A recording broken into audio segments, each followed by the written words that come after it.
Ngayon, gagawa ako ng ultimate na lihim na kwarto. Snap! Pangunahing dahilan ay dahil sobrang boring lang talaga ng kwartong ito. Ganito kasi, wala talagang alam ang fiancé kong si Hana sa ginagawa ko. Habang nagtatrabaho siya, itatago ko ang lihim na kwartong ito. Magagawa kaya natin ito na hindi alam ni Hana? Ang hirap nito. Matatapos siya sa trabaho ng alas 8, alas 11 pa lang ngayon. Ayoko magaksaya ng oras. Ngayon, para sa unang hakbang, kailangan nating alisin lahat ng gamit dito sa kwarto. At bam! Wala nang laman ng kwarto pare. Maliban na lang sa mesa at upuang ito. Kaya para sa pangalawang hakbang, kailangan nating pumunta sa Home Depot. Kita-kits tayo sa Home Depot. Kita mo pa rin ba ang mukha ko? Kasi dapat ganito yan. Sandali. Sige. Home Depot. Mga tol, kararating lang namin dito. Nandyan si tatay sa kabila. Pasok na tayo at kunin ang mga gamit. Gusto ko lang malaman mo na ganito rin ginawa ko nung ginawa ko yung secret room sa bahay mo. Pupunta ako sa Home Depot. Gagawin na ba natin ngayon? Oo, ang bilis mong ginawa yon. Oo, mabilis din natin itong matatapos. Kailangan mo pa ring alisin ang mga gamit doon. Oo. Oo.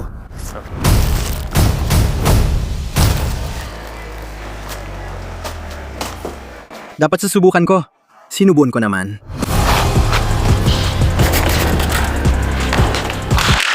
Ang pangunahing dahilan kung bakit dinala ko si tatay ay dahil sobrang laki ng naitutulong niya sa pagtulak ng kariton. Salamat mga pare. Nakuha na namin ang gamit. Si tatay ulit ang nagtutulak ng kariton. Salamat tay. Puno ang mga kamay niya. Pero ayun, pupunta na kami sa bahay. Sana magkasya lahat sa kotse ko. Kung hindi, di ako sigurado sa gagawin namin. Mukhang di kasya mga molding sa kotse ko, kaya sana magkasya sa kotse niya. Nandito na rin kami ulit sa bahay. Ang kwartong ito ay mukhang walang laman at walang silbi. Totoong parang wala talaga itong silbi. Gagawin nating secret room to na kapaki-pakinabang. Pero kailangan munang i-design ang loob. Hindi rin ako sold sa kulay at sa ventilador dito. Kumuha kami ng trapal at tinakpan ang kwarto sa 3. 2, 1. Boom! Ayos na ang itsura. Nandito rin si Sushi. Mag-hi ka naman. Sabi niya, talk to the hand. Pero kailangan ko rin magpalit ng damit. Nakapangpintura ako ngayon kasi magpipintura na tayo dito. Pipinturahan natin ng puti ang buong lugar kasi gusto ko ng minimalistic, modern at astig na itsura. Gusto ko rin gumawa ng astig gamit yung molding na binili ko sa Home Depot. Pero magpipintura muna ako bago ikwento yon. Oh mga tol, ilang oras na ako nagtatrabaho dito. At grabe, ang ganda na ng kwartong to. Simple lang siya. Pero yun talaga ang gusto ko. Mas maganda talagang tinda ng puti. Pero kailangan ko pang pinturahan ng kisame. Nagsimula na ako. Kaso nakahara ng ventilador kaya kailangan tanggalin muna. Kaya magpapanggap muna akong electrician. Sige, pinatay ko na yung kuryente at ngayon, ayusin ko na yung ventilador. Ayos na tayo. Ayos na ayos. Tara, baliktarin natin. Baliktad na si Gucci. Medyo fan talaga ako. Sige, tapos na namin pinturahan yung kisame dito. Ang ganda ng kinalabasan, masasabi ko yan. Pero pakinggan mo, may naisip ako sa Home Depot na talagang nagustuhan ko. May mga astig at kakaibang kisame doon.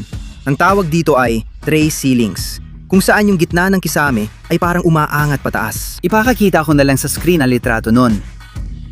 Sana nagawa ko dito sa kwarto. Kaso kulang ako sa oras at gamit. Oh, kaya naisip kong isang astig na ideya.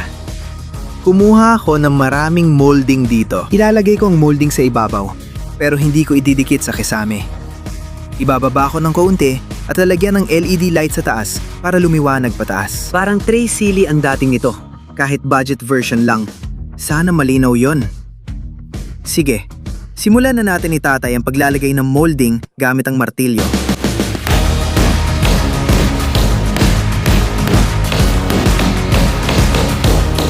Ayos, nailagay na namin ang ilang molding at maganda naman ang itsura. Kailangan pa namin pinturahan ang mga ito. Pero pakinggan mo, palubog na ang araw. Pauwi na si Hana. Mukha lang akong nagtatrabaho sa isang lihim na kwarto. Maghuhugas at maglilinis muna ako. Medyo amoy pintura pa rin dito ng kaunti. Sana hindi niya maamoy. Sa totoo lang, bago ako maglinis, nakakita ako ng sobrang astig na ilaw sa Amazon na ilalagay ko sa kisame. Ang lupit nito. Buong harap nito ay LED. May RGB LED light sa gilid, astig tingnan. Mukha lang simpleng puting parisukat pero ang lupit. Di ko pa siya nakikitang naka-on kaya sana maganda talaga. Pero nga pala, lahat ng gamit na ginagamit ko para sa secret room na to, ilalagay ko yung link sa description sakaling gusto niyo ring gawin to sa lugar nyo. Pero sige, tama na ang daldal. Ikabit na natin tong ilaw. At kailangan ko pang maghugas bago ako mahuli na ginagawa to. Ayos, nailagay na ang ilaw. I-on ko na ang switch. Snap.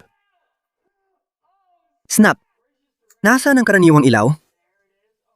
Ayan na, sige. Yan ang karaniwang ilaw. Astig, gusto mo? Sandali, mainit para sa akin. Palamigin natin. Uy, kamusta baby? Kita tayo mamaya. Anong ginagawa mo? Tinitest ko lang bagong lente. Gaano kataas mo gusto? Hindi ako nagbibiro. Ikaw nagbibiro. Ayos lang, astig. Hindi ko ipopost. Tinitest ko lang ang bagong lente. Kinabukasan na, kakalis lang ni Hana papuntang trabaho. 10:10 na, nag-cock at pininturahan ko ng lahat ng mga molding sa itaas. Sa totoo lang, ang ganda ng kinalabasan. Kaya ngayon, tatanggalin na ang trapal, lilinisin ng kaunti ang kwarto, at heto na ang masayang parte. Parang, oy, tingnan mo to. Una, dito ko nakuha ang TV at marami pang ibang package na ipapakita ko ngayon.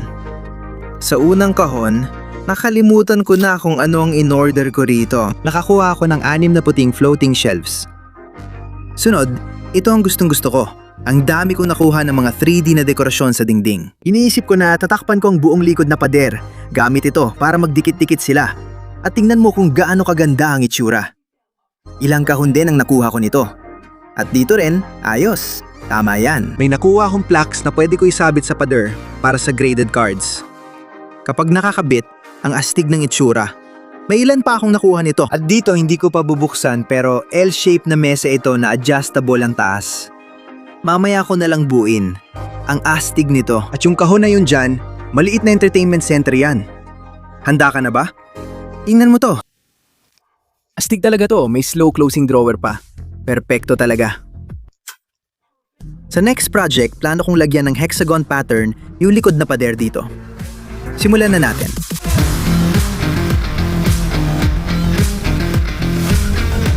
Uy mga tol, katatapos ko lang sa pader dito. Ang astig ng itsura. Gustong gusto ko tong style. Tinanggal ko na rin yung blinds kasi bibili ako ng bago. Mas matagal ko itong natapos kaysa inaasahan.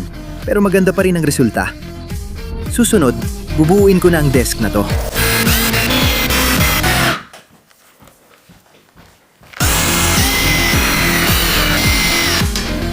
Ayos, oy, katatapos lang namin dito. Nilagyan ko na rin ng mga LED sa paligid para may magandang glow kapag naitayo na. Ang astig ng kalalabasan nito, ihiting ko na to. Ang lupet ng itsura nito, handa ka na ba? Pare, ang astig nun. Halimbawa, gusto kong mag-meeting dito sa harap ng pader. Pwede ko gawin. Anong ginawa mo? Hinlalaki. Hinlalaki? Nakaka-excite. Oy mga tol, matagal-tagal na rin pero tuloy pa rin ako sa pag-aayos ng kwarto. Tingnan nyo, nailagay ko ng TV at maliit na entertainment center. Naglagay din ako ng mga shelves dito. At syempre, dinala ko na rin yung computer ko dito. Pero pakinggan nyo, sa ngayon, ang ganda na ng kwarto. Pero hindi pa ito sapat na sikreto. Dapat kasi, gumagawa ako ng secret room. At halata naman na may kwarto talaga dito. Kaya ito ang plano. Tatanggalin ko itong pinto na to. Tatanggalin ko lahat ng molding para makagawa ng bookshelf dito. Gusto ko yung parang sa pelikula, secret bookshelf na nabubuksan kapag hinilaing libro. Huwag na tayong mag-aksaya ng oras. Tanggalin na natin ang pinto.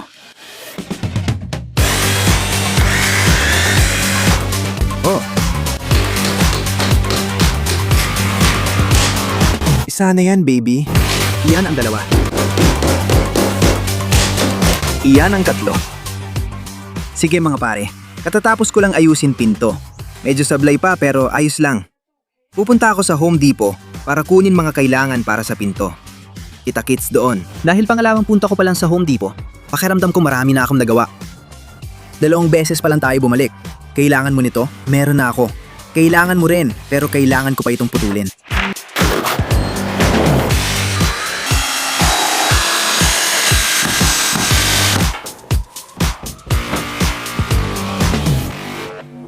Oo mga pare, nagsipag talaga ako kahit di kita sa camera.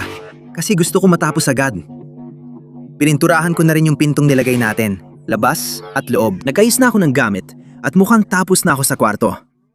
Uuwi na si Hana sa 1 oras. Excited na akong ipakita sa inyo ang kwarto. Tignan nyo. Kinda lot, don't need no time watch. I don't know how I got you in my pocket spot. Yeah, that's babe, need you every day. You like my oxygen, make it seem like the barging down. Got my heart no barging in, from the bed to the floor to the couch. Might wake the neighbors up, break you in then break you out. In the end we gon' make a child, then we gon' hit the show. Part 2 we don't need no pause. We miss you, we gon' get tipsy. Gayahin nyo ang diskarte ko. Got my heart no in the bed.